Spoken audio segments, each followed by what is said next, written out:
రిప్ అంటే అర్థం ఏమిటి?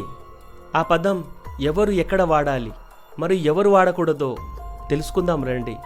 మనం తెలుసుకోకుండానే రిప్ అని పెట్టడం ఒక ఆచారంగా మారిపోయింది. కానీ ఈ పదాన్ని ఎవరు ఉపయోగించాలి, ఎవరి కోసం ఉపయోగించాలో తెలుసుకుందాం రండి.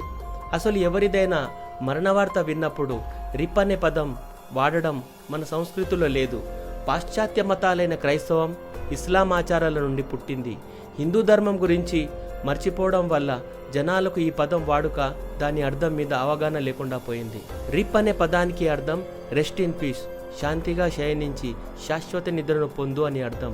ఈ పదం కేవలం ఎవరినైతే గొయ్యి పాత పెడతారో వాళ్ళ కోసం మాత్రమే వాడాలి. అంటే ముస్లింలు లేదా క్రైస్తవులు మరణించినప్పుడు ఈ పదం వాడొచ్చు. ఎందుకంటే వారి ఆచారం ప్రకారం వారు మరణానంతరం ఆ వ్యక్తిని పాతిపెట్టి పడుకోమని చెప్పి, ఎప్పుడైనా జడ్జిమెంట్ డే లేదా ఖయామత్ కి దిన్ వచ్చినప్పుడు ఈ శవాలన్నీ పునర్జీవులైతాయని వారు నమ్ముతారు. అంటే అప్పటి వరకు విశ్రాంతిగా శయనించమని రిప్ అని రాస్తారు లేదా కోరుకుంటారు. కానీ హిందూ ధర్మ సాంప్రదాయాల ప్రకారం శరీరం భౌతికమైనది, ఆత్మ అమరమైనది. అందుకే హిందూ ధర్మంలో మరణించిన వ్యక్తిని కట్టెలు, నెయ్యితో యథాశక్తి కాలుస్తారు. అంటే ఒక హిందూ చనిపోతే రిప్, రెస్ట్ ఇన్ పీస్ అని రాయడంలో అర్థమే లేదు. హిందూ ధర్మం ప్రకారం ఎవరైనా మరణిస్తే వారి ఆత్మ వేరొక దేహంలోకి వెళుతుందని, పునర్జీవం పొందుతుందని నమ్ముతారు. ఆ ఆత్మకు కొత్త దిశ లేదా సద్గతి ప్రాప్తించాలనే శ్రాద్ధ కర్మలు, శాంతిపాఠాలు చేస్తారు. అంటే హిందూ ధర్మంలో ఎవరైనా మరణిస్తే వారి ఆత్మకు శాంతి చేకూర్చాలని లేదా వినమ్ర శ్రద్ధాంజలి లేదా శ్రద్ధాంజలి అని మాత్రమే రాయాలి.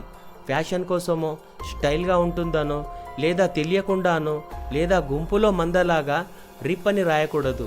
అదే క్రైస్తవం లేదా ముస్లింలు మరణించినప్పుడు రిప్ అని రాయవచ్చు. ఈ మధ్య శ్రద్ధాంజలి అని రాయడానికి కూడా బద్దకించి షార్ట్కట్లు వెతుకుతున్నాం. ఈ క్రమంలో ఈ రిప్ మనకు అంటుకుంది. అవివేకంతో ఒకరు చేశారని దానినే గుడ్డిగా ఫాలో అవుతున్నాం.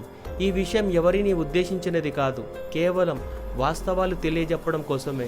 అందుకే ఇప్పటికైనా భవిష్యత్తులో ఈ విషయాన్ని దృష్టిలో ఉంచుకుంటారని, ఈ విషయం తెలియని చాలామందికి తెలియపరుస్తున్నానని కోరుకుంటున్నాను. ఈ వీడియో కనుక మీకు నచ్చినట్లయితే జై శ్రీరామ్, జై హింద్ అని కామెంట్ చేయండి.